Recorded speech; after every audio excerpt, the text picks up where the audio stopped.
शुरू होती है जर्मनी के एक छोटे से शहर हत्जुगुनुराय में, जहाँ क्रिस्टोफ डेज़लर अपनी पत्नी पॉलिना के साथ रहते थे।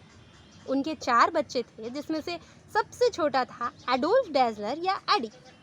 यही एडी आज की हमारी कहानी का हीरो है। डेज़लर्स का पुश्तैनी काम तो था कपड़ों की बुनाई का, लेकिन चूंकि उस वक्त बाजार में वो व्यापार एकदम ध्वस्त हो चुका था, तो क्रिस्टोफ ने कुछ और करने की सोची और इसके लिए उन्होंने जूतों की सिलाई का काम सीखना शुरू किया। पॉलिना तो घर से लॉन्ड्री का काम करती ही थी। वो कपड़े धोती और उनके बच्चे घर घर धुले कपड़े पहुंचा कर आते। उनके बच्चों को लोग लॉन्ड्री बॉयज कहा करते थे।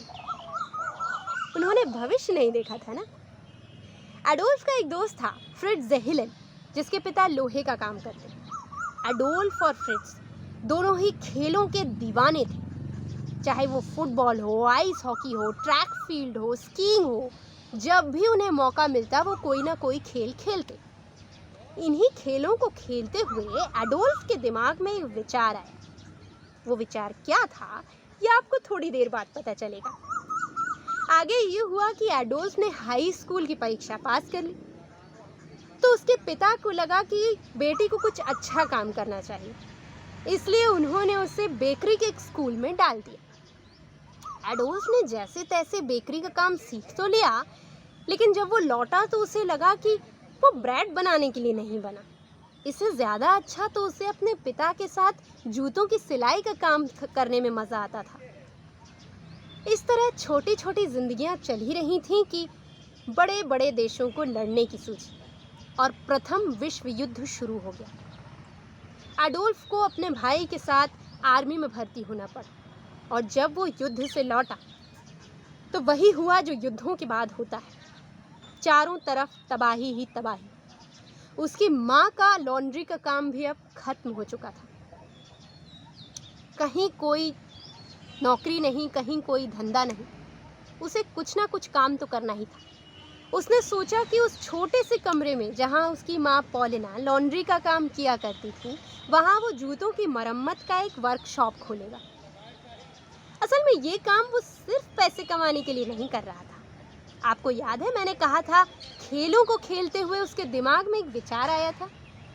वो विचार ये था कि खेल कोई भी हो, सारे ही खिलाड़ी एक से जूते पहनते।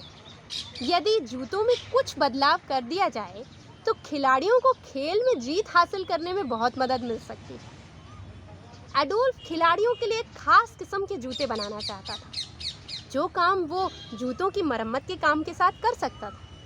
लेकिन मुसीबत तो ये थी कि उसके पास तो जूतों की मरम्मत करने तक के औजार नहीं थे। अब उसने युद्ध के मलबे में से सामान बटोरना शुरू किया।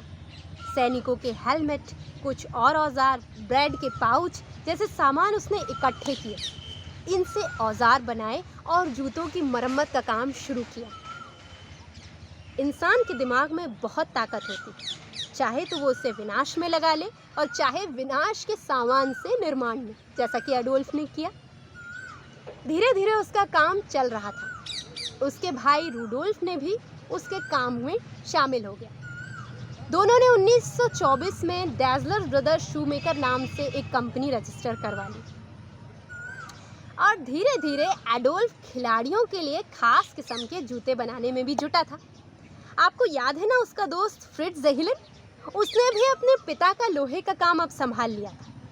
उसने एडोल्फ की बहुत मदद की। उसने धातु के स्पाइक्स बनाकर एडोल्फ को दिए। एडोल्फ ने उनका इस्तेमाल करते हुए पहले स्पाइक्ड शूज बनाए। अब उसे एक मौका चाहिए था किसी खिलाड़ी को ये स्पाइक्ड शूज देने का, जो आया 1928 में।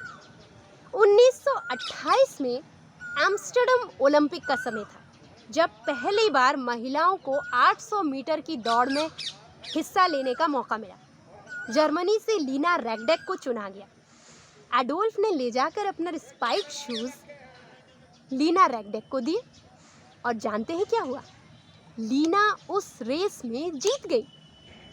अब तो एडोल्फ की खुशी का ठिकाना न रहा। दोनों भाई अपने व्यापार को आगे बढ़ा रहे थे। एडोल्फ नए नए किस्म के जूते बनाने में जुटा हुआ था। उसको जर्मनी की national track and field team के कोच जोसेफ विट्जर ने भी बहुत मदद की, जिन्होंने अपने सारे एथलीट्स को एडोल्फ के जूते पहनने के लिए दिए। सभी को एडोल्फ के जूते बहुत काम आ रहे थे। एडोल्फ का काम अच्छा तो चल रहा था, लेकिन वो राष्ट्रीय के साथ साथ अंतर्राष्ट्रीय ख्याति भी चाहता था। ये मौका आया 1936 के बर्लिन ओलंपिक के समय। हुआ यूं कि अमेरिका के खिलाड़ी जेसी ओवेंस बर्लिन जाते हुए अपने ट्रैक शूज खो बैठी। एडोल्फ ने ले जाकर तुरंत अपने ट्रैक शूज जेसी ओवेंस को भेंट कर दी और उस ओलंपिक में जेसी ओवेंस ने 4 गोल्ड मेडल जीते। अब तो एडोल्फ की डेज़लर्स ब्रदर्स शूमेकर कंपनी के जूतों की ख्याति देश ही नहीं विदेशी एथलीटों तक भी पहुंच गई। एडोल्फ का काम अच्छा खासा चल रहा था, लेकिन ये वही समय था जब हिटलर अपनी नाज़ी पार्टी के साथ उदित हुआ। धीरे धीरे जर्मनी के सारे व्यापारी नाज़ी हो रहे थे। एडोल्फ भी नाज़ी बन गया, इसलिए नहीं कि उसे हिटलर या नाज़ीवाद में कुछ विशेष रुचि थी, बल्कि इसलिए क्योंकि वो चाहता था कि भविष्य में उसका व्यापार सुरक्षित रहे। लेकिन हुआ उल्टा ही। जैसे जैसे हिटलर युद्ध की ओर बढ़ रहा था, जर्मनी की स्थिति खराब पे खराब होती जा रही थी। अब डेज़लर्स ब्रदर्स शूमेकर कंपनी के पास प्रोडक्शन के लिए ना मटेरियल था और ना ही स्टाफ। और बुरा तो तब हुआ जब एडोल्फ डेज़लर को ज़बरदस्ती आर्मी में भर्ती कर लिया गया। अब उसके व्यापार को देखने वाला भी कोई नहीं था। द्वितीय विश्व युद्ध की स्थितियां बन रही थी और एक युद्ध की स्थिति डेज़लर्स ब्रदर के घर में भी बन रही थी। रुडोल्फ और एडोल्फ के बीच गलतफहमियां बढ़ रही थी। दोनों एक दूसरे से अलगाव की ओर थे। किसी तरह 1944 में जब आर्मी से छूटकर एडोल्फ घर लौटा, तब स्थितियां बहुत खराब हो चुकी थी। हिटलर मारा गया था और जर्मनी की आर्थिक स्थिति बहुत बुरी तरह चरमराई हुई थी। एडोल्फ का व्यापार बंद होने की कगार पे था। उसे फिर से व्यापार शुरू करना था। और बुरा ये हुआ कि रुडोल्फ ने अपना व्यापार अलग कर लिया। उसने एक नई कंपनी बना ली। अब एडोल्फ को सब कुछ अकेले ही संभालना था। ये समय वो था जब अमेरिकी सेनाएं ढूंढ कर जर्मनी से नाज़ियों से संबंधित सारे ठिकाने मिटा रही थी।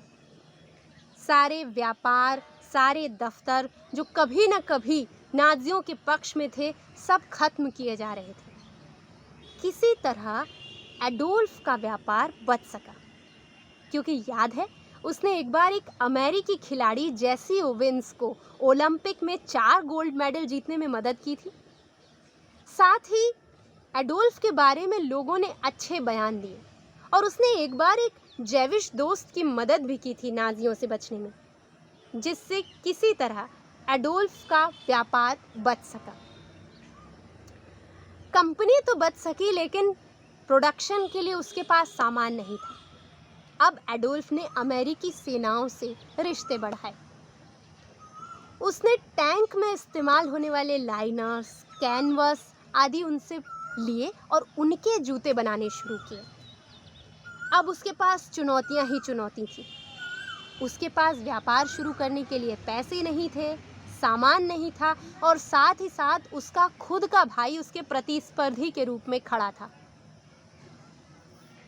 उसने ये कैनवस और एयर टैंक लाइनर के जूते बनाए और अपने भाई से अलग करने के लिए उसने 3 धारियों का डिज़ाइन बनाया और अपनी कंपनी को नए नाम से रजिस्टर किया। ये नाम उसके नाम एडोल्फ डेज़लर के शुरुआती अक्षरों को लेकर बनाया गया, एड डेज़। लेकिन ये रजिस्टर नहीं हो सका क्योंकि इससे मिलती जुलती एक कंपनी पहले से ही थी। तब उसने इसमें थोड़ा सा बदलाव कर दिया और एडोल्फ की जगह अपने घर का नाम ले लिया, एडिडास। जी हाँ, ये कहानी एडिडास कंपनी के बनने की कहानी है। उसके भाई रुडोल्फ ने अपनी कंपनी का नाम रखा प्यूमा। इतनी सारी चुनौतियों से जूझते हुए अब एडोल्फ की एडिडास कंपनी धीरे धीरे उन्नति करने लगी, जिसमें उसकी पत्नी कैथी ने उसका बहुत बहुत साथ दिया। एडिडास तो आप जानते ही होंगे, आपने कभी न कभी या तो एडिडास के जूते खरीदे होंगे या उन्हें खरीदने का विचार बनाया होगा। आप मुझे ये बताइए कि यदि एडोल्फ की जिंदगी में इतनी चुनौतियां ना आती तो क्या ये कहानी खास बनती?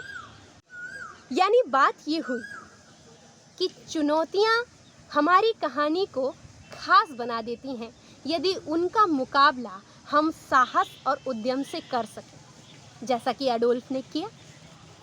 तो बोलिए फिर, मनुष्य के साहस और उद्यम की जय।